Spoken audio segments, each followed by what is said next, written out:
My videos are designed for new drivers and those that are aspiring to buy new cars in the near future. Welcome to Cars with Tabo.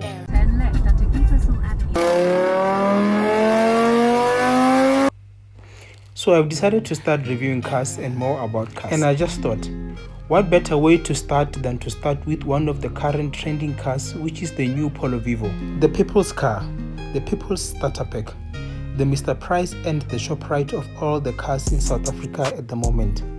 So let's start by reviewing the exterior look and design of the new Polo Vivo compared to the outgoing Polo Vivo trend line. This is the front look of the outgoing Polo Vivo trend line, and this is the front look of the new Polo Vivo. This is the back or the rear view of the outgoing Polo Vivo trend line, and this is the back or the rear view of the new Polo Vivo. The outgoing Polo Vivo trend line or entry level comes with no fog lamps, while the new Polo Vivo entry level comes with halogen fog lamps. Now this is a win because fog lights are very useful during the rain, mist, fog, dusty roads and in the dark. And as a Polo driver, you can so much just use them to flex during the day. This is a very big flex and unwritten rule for Kasi Polo drivers. If you know, you know. On the outgoing Polo Vivo trend line, the Polo Vivo sign is written on the left next to the rear lights. And on the new Polo Vivo, it's written underneath the VW sign. I think it's really giving VW. It's really giving Polo. It's beautiful, it's mwah. On the interior, the steering wheel of the outgoing Polo Vivo trend line is very simple and basic with no additional features. While the new Polo Vivo entry level comes standard with touch infotainment screen, Apple CarPlay and Android Auto. The steering wheel is a multifunctional steering wheel which includes selecting the menu, volume up, volume low, answering and hanging up phone calls. And you can safely change your Amapiano songs and answer calls from your different side chicks without having to touch your phone while driving. Because we know you Polo guys, we know you with your side chicks. But I didn't say that. And it is also an adjustable steering wheel, which means you can adjust it up or down to suit your best driving position. Now the new Polo Vivo comes in 5 different specs.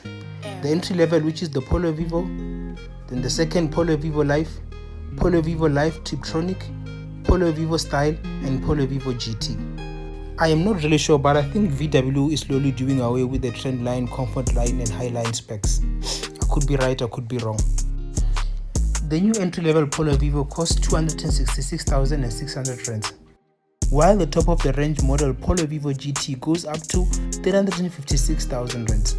Yo, Evan.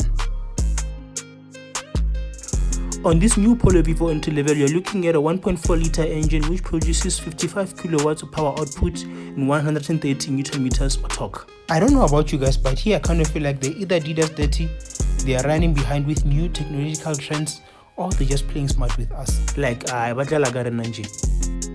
266k for an entry-level car with no reverse camera, no cruise control, no center armrest, and only electric windows in the front seat. At the back seat, you still have to wind and unwind.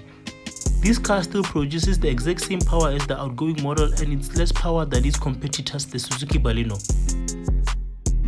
And so, should you wish to finance a 266,600 rands car on 0% deposit, 11.5 interest rate, 30% balloon payment on a period of 72 months, you can expect to pay around 4,367 rands. Should you do the same and reduce it to a period of 60 months, you can expect to pay 4,871 rands. Anyways, that's it from me today. Please come back next time and enjoy more car content from Cars with Tabo.